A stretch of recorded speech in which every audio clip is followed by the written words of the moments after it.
Hi, everybody. Welcome back to Stefanie Drysdale's weekly cybersecurity recap. It's number 81. It's Friday, July 23rd, 2021. Stefanie Drysdale, VP of Cyber for Prescient.com. What is going on in the cyber world?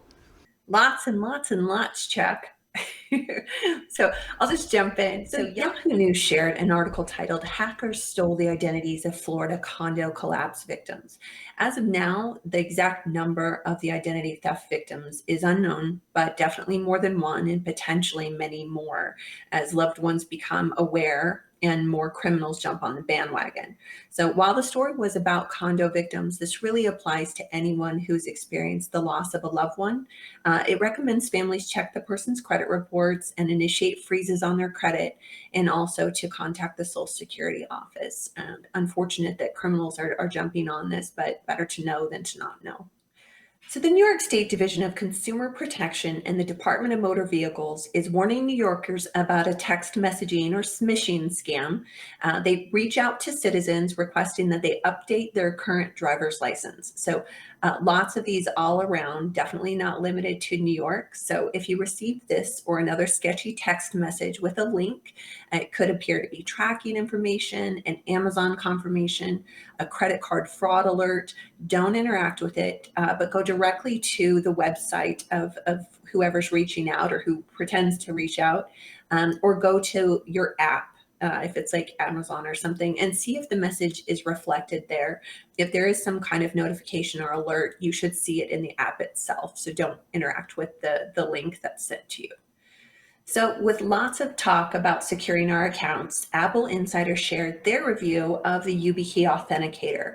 So unlike software-based authenticators like Google's, the YubiKey is an actual hardware key that plugs into your devices, which eliminates the need for a text or a call authentication, which is vulnerable to SIM swapping. So the caveats here is if you lose your key, it's a super big pain to fix, which is why it's suggested that you buy two of them at least and lock one away for safekeeping. And while most apps are compatible, some still have yet to catch up and still require that you use an alternate form of authentication, like a text message.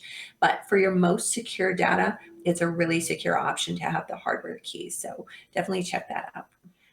More crypto talk this week, from AML and KYC requirements to valuations to its role in crime and ransomware. Contrary to some perceptions, the vast majority of cryptocurrency is used legally, allowing for quick transfers without the need for expensive intermediaries, and thus providing opportunities for individuals and small businesses to transact, with the added benefit of blockchain to keep an accurate log of its movement. So conversely, it is quite volatile in its valuation and its security, and without the usual protections of the FDIC. So some companies like Upgrade are even offering to pay out credit card reward points in Bitcoin. So that eases in even the wariest of investors to start dabbling in cryptocurrency.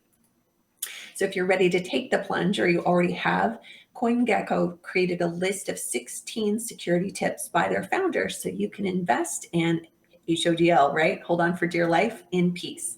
So some of these you'll recognize as just good cyber hygiene, like one, never reuse passwords, or two, use a password manager. Three, two-factor authentication everything. Four, consider hardware-based two-factor authentication, like that YubiKey we just talked about. And five, use a crypto hardware wallet rather than an online wallet that can be hacked. Six, uninstall all Chrome extensions. While good for productivity, also work as good keyloggers. Seven is use a separate browser profile. This is good in general, just to keep your sensitive browsing habits separate from your meandering into the online rabbit holes. Many more great tips that are really useful for more than just cryptocurrency. So definitely be sure to check it out. I'll link it for you guys below. Dan Lerman and Laszlo Gunk both shared a story about a Houston promoter that fell victim to a social media scam. Another example of oversharing gone bad. The gentleman shared a heartfelt request for prayers online for his mom, who was sick, and in true opportunistic style, an online scammer swooped in to hack and take over his Instagram account, solicit donations for his mom, and collect money and profit off of it. Once again, watch what you share, think about how it can be weaponized, enable multi-factor authentication on all of your accounts, and please never reuse passwords, and definitely use a password manager. And don't forget to schedule time with our own Chuck Harold for your Black Hat interview. Whether you plan on attending in person or virtually, this is a great way for us to not all miss each other. So definitely make sure that you reach out to Chuck and spend a few minutes hanging out with him. And that's what I have for you all this week. I hope you all are doing well and staying out of trouble. And I will look forward to seeing you all next Friday.